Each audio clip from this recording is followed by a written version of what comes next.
Alright, ladies and gentlemen, I'm here on the show, and I'm here to talk about some wrestling. Talk about some news. I didn't go over any last night because there wasn't much I want to talk about, but there's some stuff here I want to talk about today. Some things Triple H talked about on the McAfee show. He was on the Pat McAfee show. There was a big announcement that I talked about a few days ago with some big name pay-per-views, possibly on to Indianapolis. So we're getting around to it here. So the first thing I'll talk about is Triple H. Obviously, he was on the Pat McAfee show today. So you know that Monday Night Raw going to Netflix in January of 2025, and on cable TV on USA, on Fox, you have the cousin when they say holy shit, he goes holy beat, and every time they cuss it, they censor it. Well, Triple H has confirmed there will be no issues with censoring words once WWE Raw moves to Netflix in January of 2025. Just insert that Rock clip. It's perfect. Look at this. It's perfect. And January can't come fast enough. I don't think it'll be like Attitude Era, but I think it'll get really spicy. I think going to Netflix is going to be a game changer. Like, the world of wrestling will just be completely different. And I guess the PG era is pretty much over. I think we're going to get a lot of curse words. We're going to see some blood.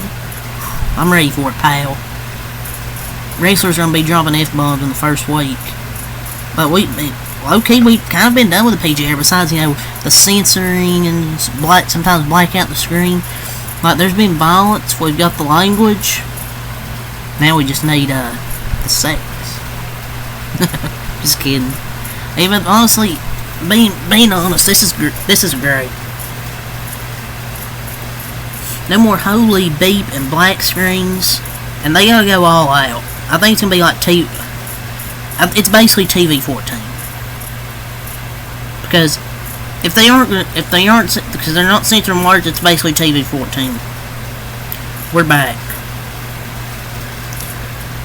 And also Triple H commented his comments surrounding the move to Netflix for WWE Raw next year, and confirming there's no issues with censoring words.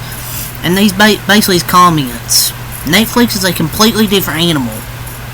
Right now, just an example of us being on Fox, if the crowd chants holy shit or something much worse, they just take that audio sometimes, they take the picture and the audio off, and it's just a black screen. We won't have those issues on Netflix. The ability to be live globally, the ability to have everything seen all at once, it's a game-changing moment. I think in ways, not to disparage other partners, because we want to be everywhere, but like that sort of where the world is heading, streaming services, end quote, from Triple H and the Pat McAfee show.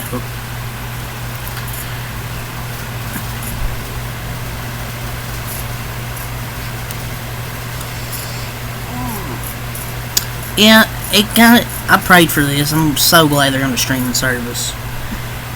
But it gets real annoying when you're trying to enjoy the show at home, and they sometimes bleep out entire segments, or something happens and the screen goes black.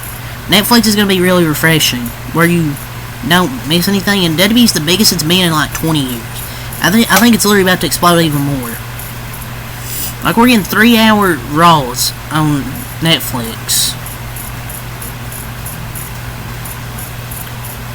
I'm so excited for this. We're finally going to get uncensored crowd chants and uncensored wrestlers. Triple H is changing the business. Officially bringing back TV 14.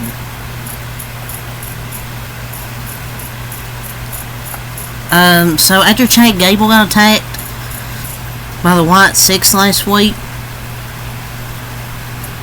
Triple H confirmed that, yeah, he's alive. The fact they even had to address this, he also mentioned that it's great that the fans have an imagination and everything when it comes to storylines on TV. I think it's fun. I thought it was funny.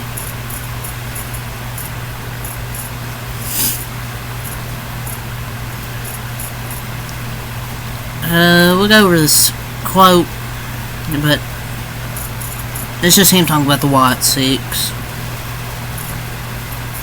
So this was the thing I was talking about a few days ago. Was Indianapolis, Indiana could have, I think, a multi-show deal, something like that, something along those lines. And it came out this morning, some breaking news. WWE has officially announced a partnership with the Indiana Sports Corps. The partnership will bring WrestleMania, SummerSlam, and the Royal Rumble in future years to Indianapolis, Indiana. Kicking off with the Royal Rumble on February 1st, 2025 at Lucas Oil Stadium.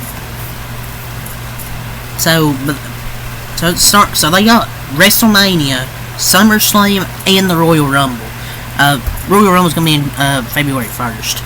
It's gonna be weird not having a premium live event in January, but dude, I don't know why people make it such a big deal. Like, the Royal Rumble was literally what, January 31st? It's on February 1st this year. It's literally on February 1st. If you people can't, like, not deal with it just being one day later, then yeah. Or no, it was January 27th. I'm an idiot. Okay, January 27th. If you can't last a few days, then yeah. It's really no different. It's always the last week of January. It's really the first day of February. Like, you people will live. You can wait 4 or 5 days. But Indianapolis for 3 events is pretty cool. Like, Indy's the goat at hosting stuff. And Indy's a good place. And, you know, Pat McAfee probably had a say as well, because, you know, he works with WWE's his hometowns in Indiana. I think it's a W. So WWE officially confirms that in the near future, SummerSlam will be held over 2 nights. Again, at Lucas Oil Stadium in Indianapolis, Indiana. They're going to get their money's worth with these 2-night events moving forward.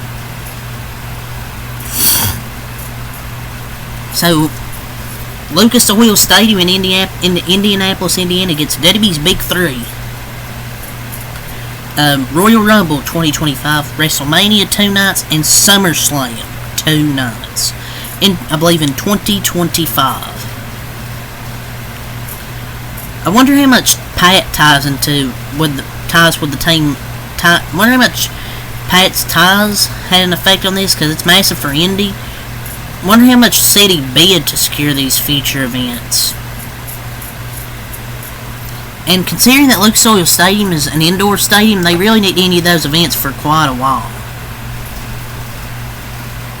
It's Pat McAfee effect. But Lucas Oil Stadium's a good stadium. So, I think it's a W to have these multiple night premium live events in Indianapolis, and they're going to have some bangers. I don't know why people say SummerSlam being 2 nights is a mistake, because it's going to be a stacked card for SummerSlam. It's going to be a stacked card. You're probably going to have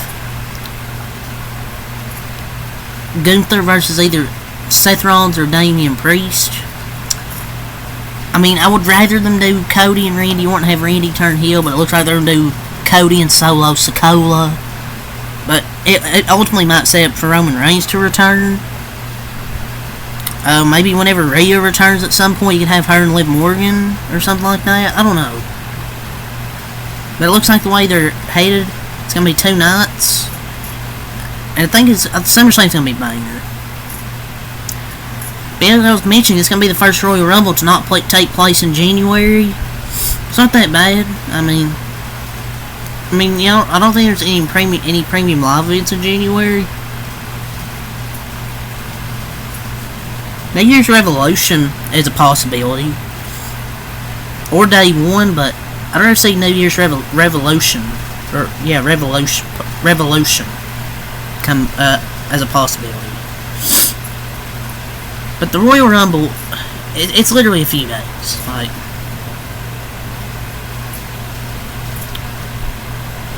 but yeah, as I was mentioning, WWE's filed a trademark for the Samoan Werewolf. That's going to be for Jacob Fatu.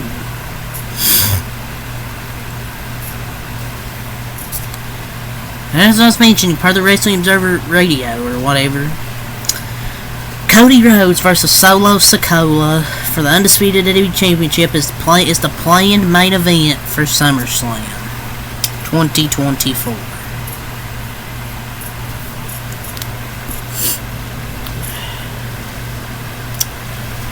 The only reason for this to be the main event is because of Roman Reigns returning.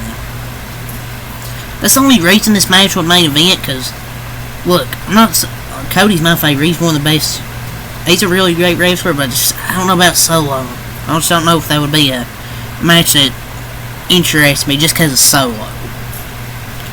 But it'd be worth it if Roman would come back. But the creative has been really good. Look, I just don't think Solo's that guy. Like, I don't know. I don't think he's the worst, but it's whatever. But take this with a grain of salt. This is from the Wrestling Observer Radio, so this could not be the main event. So the advertised card for Monday Night Raw tonight for I forgot where they're even at tonight, but anyways, Braun Strowman versus Chad Gable versus Bronson Reed, and the Money in the Bank qualifier. Apparently Chad Gable's cleared. Kairi Sane versus Lyra Valkyrie versus Shayna Baszler in the Money in the Bank qualifier. Drew McIntyre will appear to address what happened on SmackDown. Braun Breaker versus Ludwig Kaiser. Alba Fire and Isla Dawn versus Caden Carter and Katana Chance, and Kofi Kingston versus Karrion Kross. I don't see Gable making it there, pal. It's gonna be the Wyatt Six attack. Excited to see what Drew McIntyre has to say. Should be a good episode. Kayla Braxton has announced that after an 8-year run, she's leaving WWE with next week being her last week to pursue a new chapter. Yeah, basically up to her. I mean, I kind of had a feeling she was, because she kind of sounded like she was done, especially that one LA Knight promo, like backstage. Yeah, she just didn't look interested. I had a feeling she was leaving the company. I'll be talking about the wrestling news here, so until next time out, peace.